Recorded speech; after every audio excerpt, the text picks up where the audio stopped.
Welcome back and thank you for staying with us here at Hot 7 TV. The National Insurance Corporation continues to cater to large amounts of persons as contributors continue to clamor for the economic relief due to them. The Hot 7 TV team met with some individuals who expressed their dissatisfaction and annoyance with the NIC. The lines outside the NIC building continue to be exceedingly lengthy as members of the public continue to agitate for their economic relief, while others continue to complain of the lack of information being disseminated by the National Insurance Corporation. Well, for me, I know for me, my pay, the first payment I ever received was just recently, like before the beginning of June, for the first payment, and we not try to receive any other payment after that. Well, they say they're still processing, it's still verifying on our whole thing, so we have to wait until they process the money for May for us to get it, which maybe next month. I only received the first payment, I only received it at the ending of May, almost June. That's when I received it, and my mother hasn't received any other payments as yet. I came there today because it's about how long I don't get my money yet. They tell me open an account, I open it and still no money. So now as I come there, they tell me it's probably the boss that don't fully know for me. That's why I haven't received any money. So it seems like my boss is not paying any NIS on me. So I come to find out right now there. Yeah, so I really want to know what's going on. One hotel worker indicated that he has been waiting from April and has not received any responses. They let us go match time.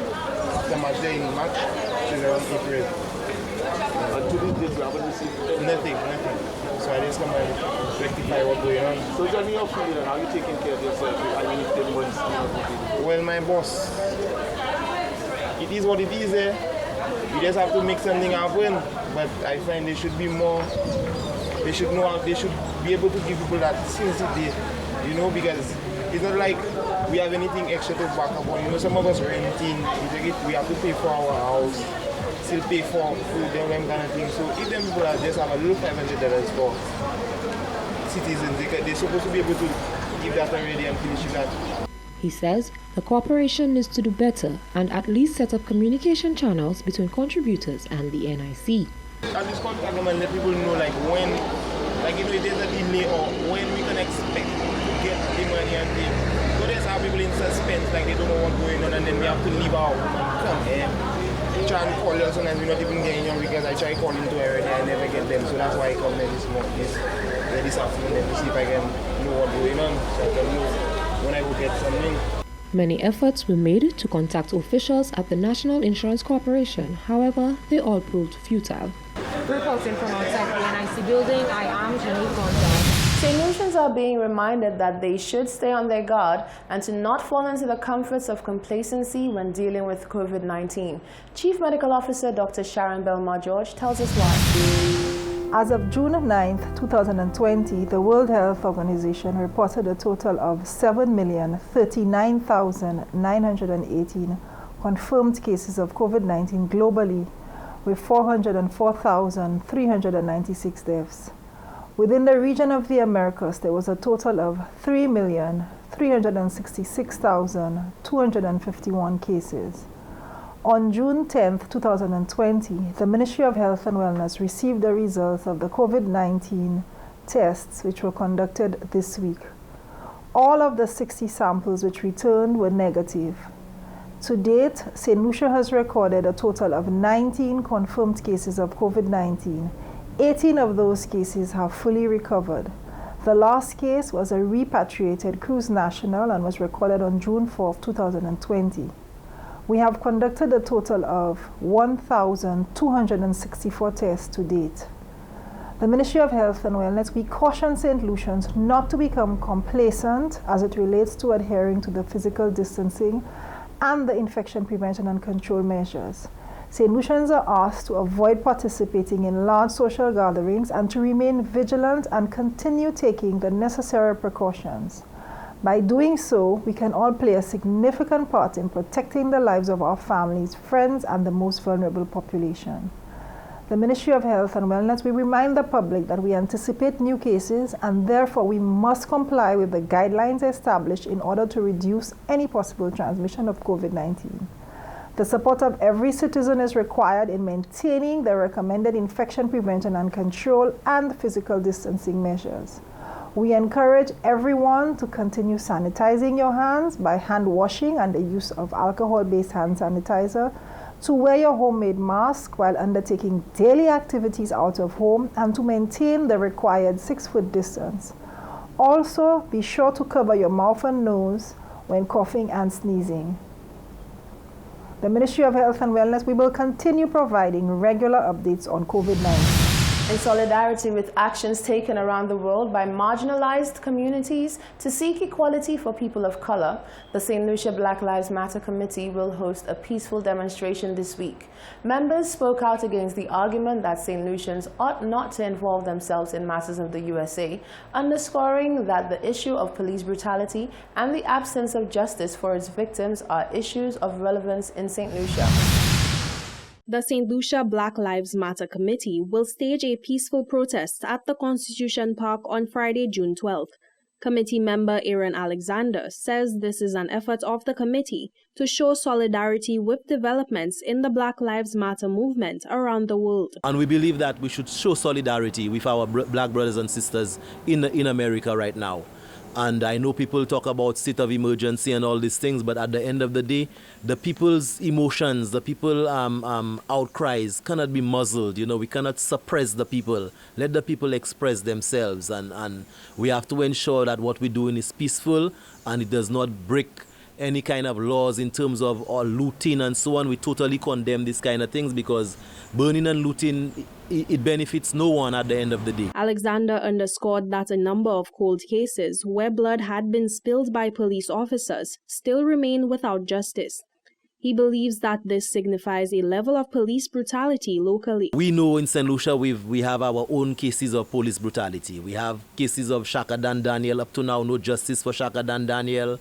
We had the young man Arnold Joseph who was just killed by a police shooting by the Anglican school not too long ago.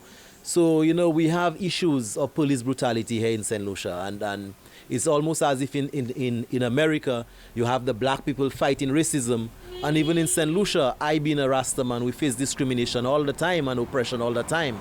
So we have our own fair case of police brutality. He responded to criticisms that staging a protest would mean getting involved in a quarrel that is not for St. Lucians. Alexander noted the solidarity shown by Black Americans in the case of Botham Jean. It's not a matter of being copycats. What's happening in America, we want to copy there. It's not a matter about that. It is about us showing our solidarity and support the same way the Americans, black, white, Chinese, Indians, everybody showed the support for the killing of Botham Jean. So we're saying that in St. Lucia, we have to show that kind of love and solidarity with our black American brothers and sisters. Just the same, we heard Barbados had a Black Lives Matter march as well, a peaceful protest. Jamaica had one as well. You know, so we in the Caribbean, wherever there are black people, there's always a need for us to stand up as one people. He encourages the public to come be a part of the demonstration. Social distancing and mask protocols will be enforced. Jacka Wooding, Hot 7 News.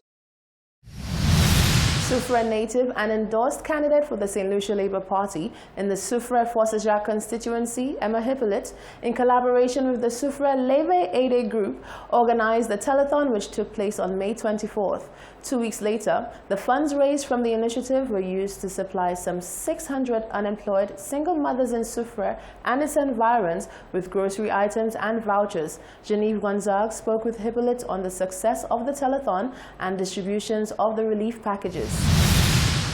On May 24th, the Soufrière Leve Aide Committee saw over $90,000 being pledged via a telethon to help provide relief to unemployed single mothers in the community of Soufrière. On June 9, 2020, distributions in the form of grocery packs and shopping vouchers began in Soufrière town and some of the surrounding communities. Emma Hippolyte, the originator of the project, says initiatives of such magnitude cannot be withheld for too long, particularly when they provide social relief. The purpose was for feeding Soufrière's children by helping the unemployed mothers, and we felt we just had to ensure we do the distribution almost immediately. We didn't want to hold it back. So we started today here in Soufrière town where we dealt with families for Beignet, Barron's Drive and the Town Center. And what we're going to do later on today, we're going to do Zena. And on Wednesday morning, we are doing Foshajak and then Barron's. Wednesday afternoon, we are going to do Etangs and Chateau Belair and that area there, as well as Mont Lacroix.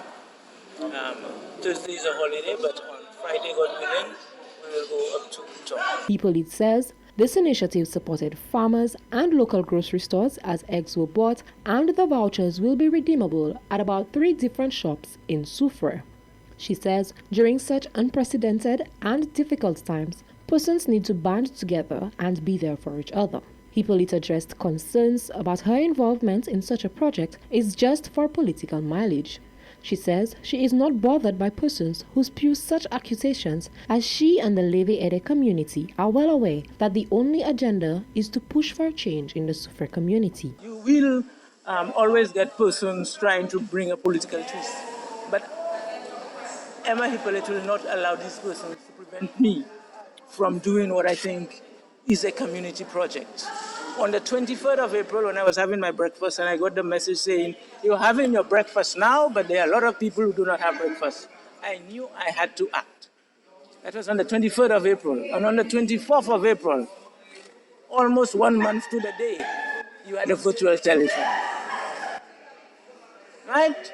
And now, 2 weeks later, you have over 600 mothers receiving vouchers and hampers for the children. This is who I am. I address a need when there is a need. There is a significant need on the ground. And I'm using that moment, as I've said before, to call on all St. Lucians to use the moment to look after their neighbors. Hippolyte explained that regardless of what position she finds herself in, once she is able to identify a need, particularly a social one, and she has the resources and the platform, it will be addressed. She indicated that many persons who were not on the official list of recipients have reached out and expressed need, as well as many elderly persons from the community. These individuals, she says, will be taken care of subsequently under a different project. Loyola Nicholas, a foster mother, received a special presentation of groceries and vouchers for which she expressed immense gratitude. Yes, Hippolyte called me and told me that they'll be doing a drive via telephone, a virtual telephone, and then she would like to donate a few grocery items to the children, and I gladly accepted the gesture. And today I was called to come and collect it. I'm happy that I got whatever that was being distributed, that I got from it. And I would like to say a special thank you to everybody who donated towards the telephone and distributing out the groceries to everybody in Soufrière. Hippolyte expressed immense thanks to the people both on island and abroad who pledged and paid monies to ensure the success of the telethon, as well as the many artists who entertained during the virtual event. Reporting for Hot 7 News, I am Genevieve Gonzalez. You're watching the Hot 7 TV Nightly News. Stay with us. We'll be right back after these messages.